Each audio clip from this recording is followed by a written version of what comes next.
সবাইকে স্বাগত জানাচ্ছি চলতে চলতে অনুষ্ঠানে।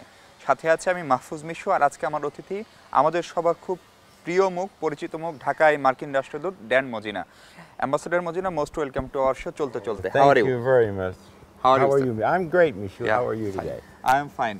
Ambassador, we want to know Dan Mozina.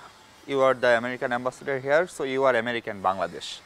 Every people knows you very much, but we want to discover you as a person, Mozina. Obviously, you have a life, you have personal life, you have your wife, you have your family, you have your son, you have your daughter, you have your dreams. We want to know it in this program. I would like to start from your childhood. Oh, that's a great place to start. Well,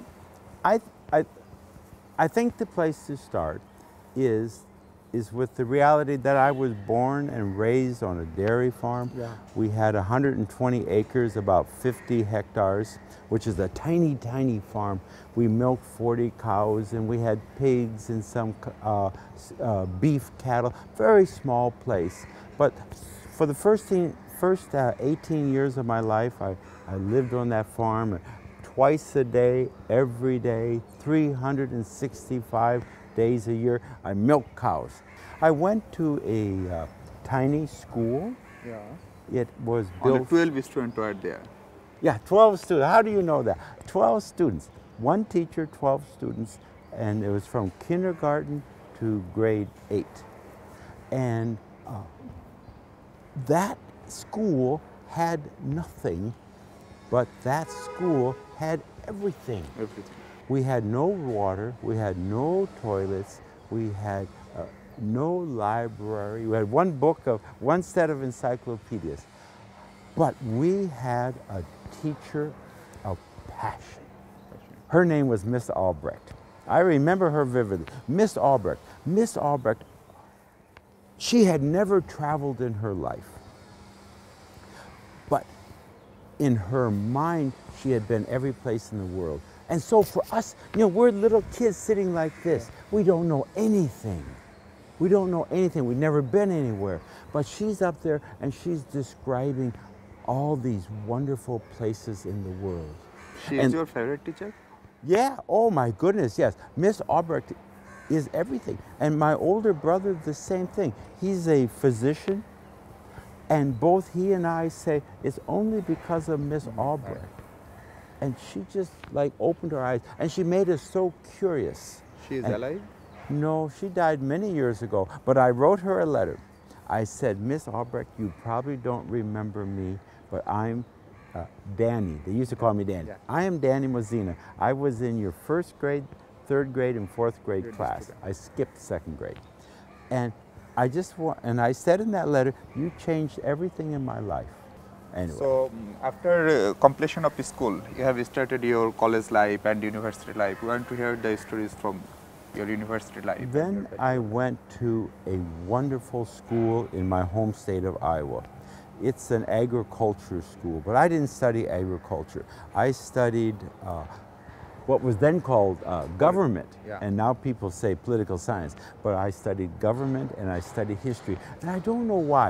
I just love those things. I don't know why. If you don't mind, can you please tell us shortly about the story of your marriage? How could you meet Madam, or it was arranged marriage? No, in America we don't have so many arranged marriages, but my wife knew me from the time I was 11 years old. Okay. I knew her from the time she was 13 years old. We're exactly the same age, but I didn't know her for 2 years, but she knew who I was. And it's all through a youth organization, young people organization, called 4-H. 4-H. And we were both very active. I came from the north end of the county. And she came from? She came from the south end of the county. And so we were active, and so we would meet. And she knew who I was 2 years before I knew who she was. But then, we met and we had many trips and we got, anyway, so we've now been married 43 years. 43 years, and you are blessing with 2 kids. I have 2 kids. Oh, I have wonderful kids. My older child is a daughter, and she's just now, I hope this week, submitting her thesis for her master's degree. Wow. And she's a teacher. Okay. So maybe she's the She is teacher I was completing supposed your to be. dream. Yeah, that was my old dream. She's a teacher of English, a very, really good teacher. And she is the mother, she married a Marine, United States Marine, and they have a baby. And that baby is... So you are a grandfather also? I am a grandfather. One time, my granddaughter is 1 year and 2 days old. Her birthday was November 18th. Very good connection with her. Oh, I Skype with her every day. What about your son? My son is living in Washington. He went to school here in Dhaka at the American embassy, at the American school, American International School of Dhaka. He was here 3 years. He graduated from this school, and then he went to university and finished undergraduate and went. And he got a PhD. Took 6 years or something. A PhD in astrophysics. So my son studies the universe. Yeah. Now, so he finished that last June, and now he is working in Washington, D.C. on Capitol Hill. Capitol Hill. Congress. Yeah. And he works our parliament. So he works there at Congress as a science fellow. Okay. And he works with a member of Congress giving advice on science. My son loves it so much. Okay. He's so happy. Ambassador, we have to take a short break. Okay. We'll just back. দর্শক ছোট্ট একটা বিরতি নিচ্ছি, আমাদের সঙ্গে থাকুন, কথা বলবো মার্কিন রাষ্ট্রদূত ড্যান মজিনার সঙ্গে।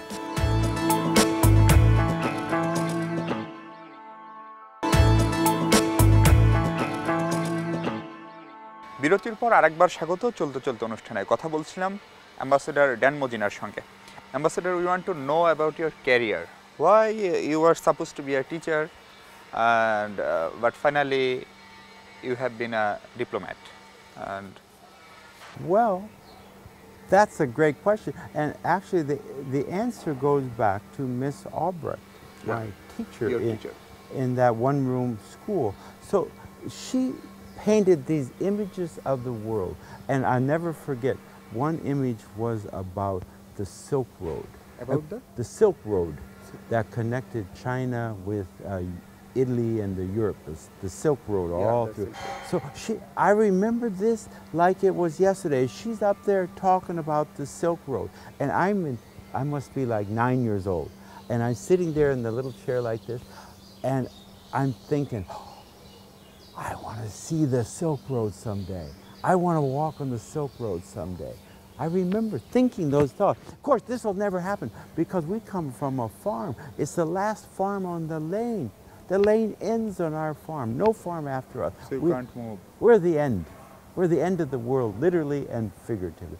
So, but that's where the seed was planted. That's where the curiosity was planted. It goes back to this teacher, a teacher of great passion. And that passion she put into my heart. And I wanted to learn, and I wanted to see, and I wanted to go places. And over time, that's exactly what happened. My wife and I were in this 4-H program. I went to Nepal, she went to Thailand. And then we got bitten by the bug to see the world. And then we got married, I went to graduate school, and then we went to Peace Corps, 2.5 years, lived in the middle of absolutely no place in a small village on the banks of a river, Quilu River. And we lived there for 2.5 years working with chickens. Chickens? Yeah. And then we came back to America. I moved back to Iowa, my home. I moved back into my hometown. We bought a small house, and I thought we'll live here forever. 9 months later, we sold the house, moved to Washington. Because we didn't fit in Iowa anymore. We were citizens of the world. And citizens of the world, it didn't work. Yeah. It didn't work for us. And so we had to move, and we moved to Washington, and there I worked with 4-H, the same 4-H, for a couple of years, traveling all over the world.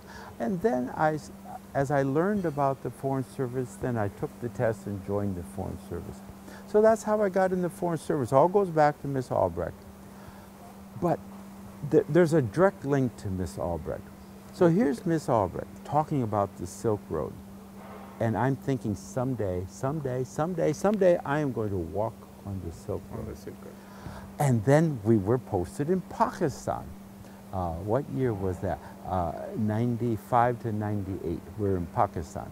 1995. 1995, 1998. We're in Pakistan. And I'm a Boy Scout leader. I'm the deputy leader. And we're taking the Boy Scouts way up Hunza River, northern Pakistan. And we're whitewater rafting on the Hunza River. And we knew the Silk Road was way up there in the mountains of the banks of the Hunza River. So we took mountain climbing ropes with the Boy Scouts, thinking, well, maybe someday I'll walk on the Silk Road. So everybody knew my story. So we're whitewater rafting like this, and at a certain point, the Silk Road came down like maybe 3,000 feet above our heads. And we stopped, we pulled our rafts out, and we said, let's climb up and we'll do this. So we got the ropes out, we started climbing up, and the wind was like that, so strong, the wind coming up that valley. And then I said, stop, stop, stop. Somebody's going to get killed. I said, somebody's going to get killed. We're not going to do this. And so we stopped, and we started coming down like this. And then this way, I looked like this, I looked that way. And here was a wash. You could tell, wash means lots of rocks, and a lot of water had come down this area.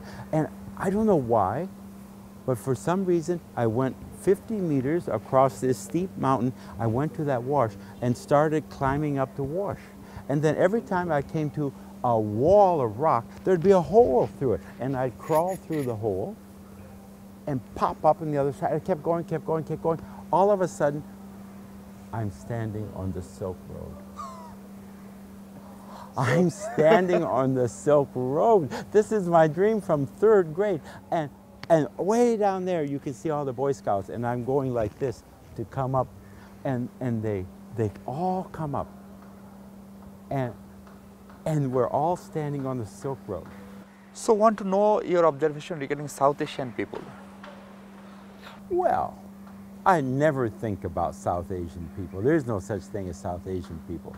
Because in Nepal, you have all the different tribes. In India, you have all the different ethnic groups. And even in Bangladesh, mostly Bengali, maybe 98, 99% Bengali, and then a few tribals. So I don't generalize, because everybody's so different. Bangladeshi people are the best. We are the best. Yeah.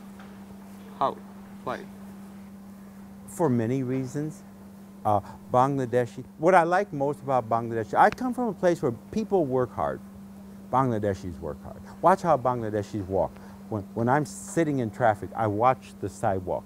It's moving. It's like a movie, a cinema. Free. I don't pay any money. Watch. And watch how people walk. They walk like this. Everybody's going everywhere. Everybody's doing something.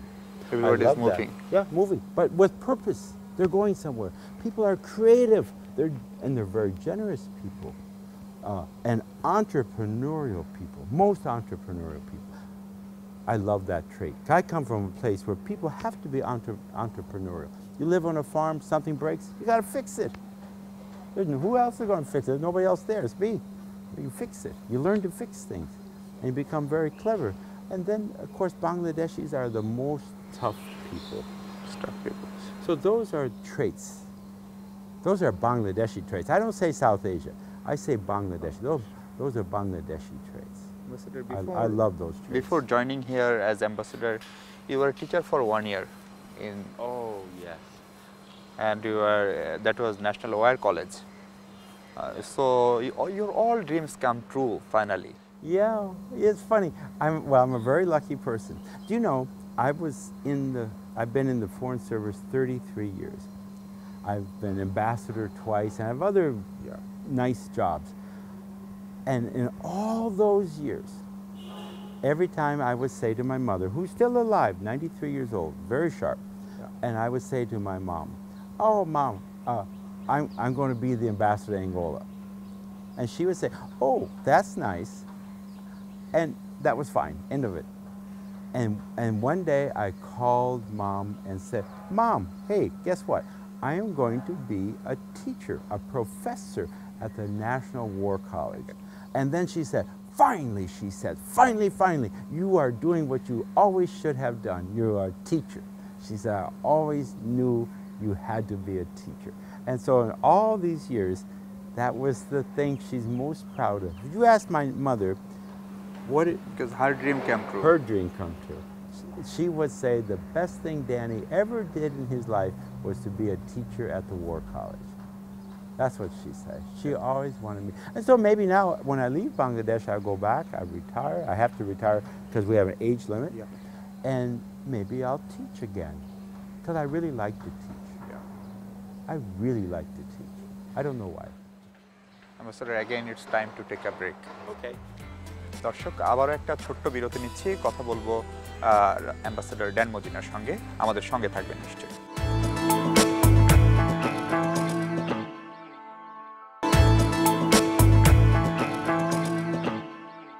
দর্শক আবারও ফিরলাম বিরতির পর কথা বলছিলাম Dan মজিনার সঙ্গে ambassador you are going to complete your job period here in Dhaka and you are going to retire from government service.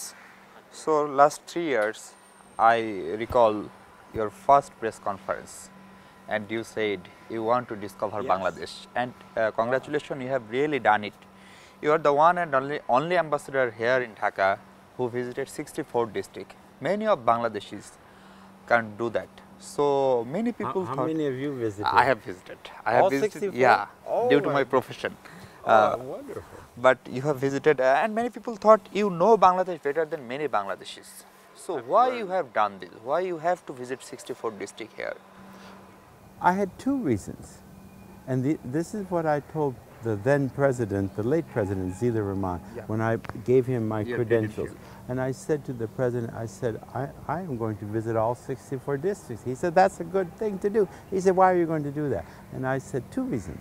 I want to take a little bit of America out to each district. Okay. And so people have some introduction to America. And then, and more importantly, I want to learn something. Because I'm America's ambassador to Bangladesh, not only Dhaka, but all Yeah, of all Bangladesh, all of Bangladesh. So if I'm the ambassador to all of Bangladesh, then I want to go to all of Bangladesh. Which Learn place you something. like most? Oh, that's a very difficult question. I always say I like most the last place I've been or the place where the person who asked the question Yeah. is from. So you're from Rajshahi, I like most Rajshahi. And the next guy is from Bogra, I like most Bogra. Which thing of Bangladeshi people attract you most? I like the friendliness. Friendly attitude. Not just superficial friendly, but connect friendly. People connect. Right now, I am connected with so many Bangladeshis, You have many friends here. but not friend in an empty sense, but in a real sense. People who know about me, I know about them. People care about me, I care about them. Because Bangladeshis, you know, in America we say, oh, Americans are friendly people. We say, we'll meet anybody halfway. Okay, that's nice, that's a good thing. Bangladeshi goes 90% of the way. 90%. I tell new people who come to the embassy, everybody has to come and say hello to me. I say, you know what? You're going to love this place. If you go 10% of the way, Bangladeshis will go 90% of the way, and you'll connect, connect, connect. That's a wonderful trait, and it's sincere, it's genuine. Ambassador, we have seen your picture with rickshaw. We have seen your picture with lungi. You love Bangladeshi food. We know sometimes. No, I eat too much. Look at me, Yeah. fat. Which food you like most here in Bangladesh? Oh, easy question. Rice. Rice with With nothing. only rice. Rice, because the rice in Bangladesh is wonderful rice. We don't eat basmati rice. We eat kalajuri and chinigura, and we love that flavor of that rice. Yeah, there's nothing like Bangladeshi rice. So, being the ambassador, you have to, obviously in your career, you have to pass some tough time in your career for circumstances, for sometimes political situation. Can you please recall the most memorable moment of your career? Well, in a crisis situation, it would have been when Rajiv Gandhi was assassinated in India. Yeah. That was a very tragic time. At that time you were in India? I was in India at that time, and I was the person responsible for helping to coordinate our response to that tragedy. That was very, very tragic time. I don't know if you remember, but he was killed in a bomb attack, and I think it was in Tamil Nadu. Yeah, that was very sad. And what about your Bangladeshi period? I recall Rana Plaza tragedy at the time you were here. And you have also seen some other political, social transformation here. Well, the Rana Plaza was a horrible thing. And that hurt so much. That hurt so much. But my mom always said that the darkest clouds of life can have a silver lining. And Rana Plaza was a dark, dark cloud. Ambassador, several times you have said about Bangladesh could be the next Asian tiger. And you are very much hopeful regarding Bangladeshi economy. Why? Because the country is so rich. I learned so many things when I traveled all 64 districts. The country is so rich.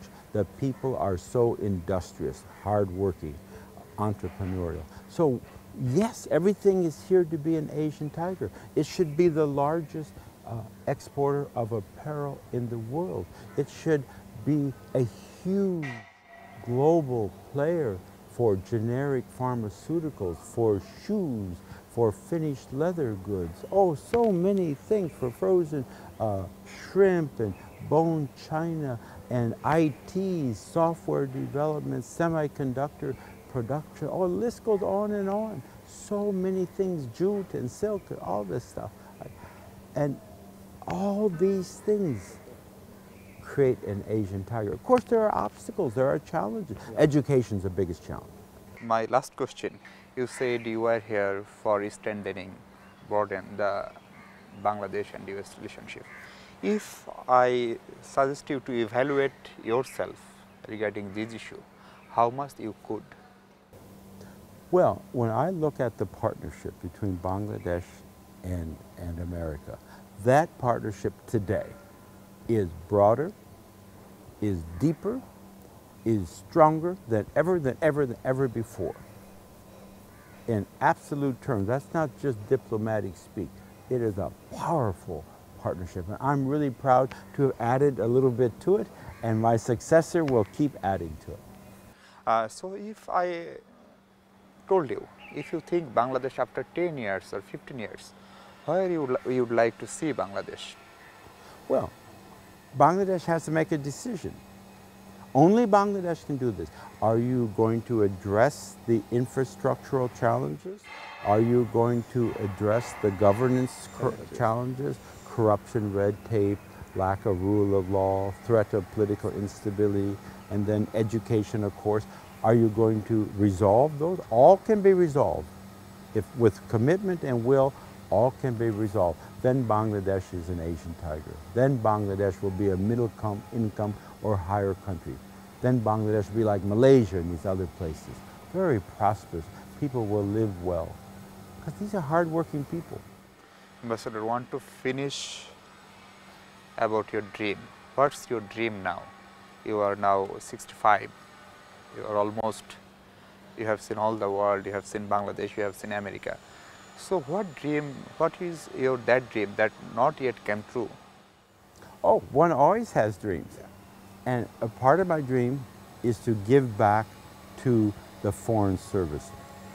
For me, the Foreign Service, I've been a Foreign Service officer for 33 years, since 1981. It is not a job, it's a life. And now my dream is to give back. I want to give back. It has given me a beautiful, rich, exciting life. Now I want to give back. So when I go back to Washington, I have ideas, different ideas of how I can give back. And another thing I want to do is continue to work with the State Department and be like an acting ambassador. Let's say they have a vacancy someplace, then I'll go out for 3 months or 4 months and be the acting ambassador. So I want to do that too. I'm also a grandfather. My granddaughter, as I said, is 1 year and 2 days old. I want to spend time with her. And I want to help build my community. I'm a builder. I'm always building and building. And so I have to keep building. Thank you, Ambassador. Thank Okay. you for your Yeah, valuable Mishu, time. thank you very much. you I very really much. enjoyed it. Very Thank nicely done. দর্শক শেষ করতে হচ্ছে আজ আমরা অনেক অজানা গল্প জানলাম ঢাকায় আমেরিকার রাষ্ট্রদূত ড্যান মজিনার। আপনারা সবাই ভালো থাকবেন। পরবর্তী পর্বে নিশ্চয়ই দেখা হবে অন্য কোনো অতিথির সঙ্গে। সুস্থ থাকুন সবাই।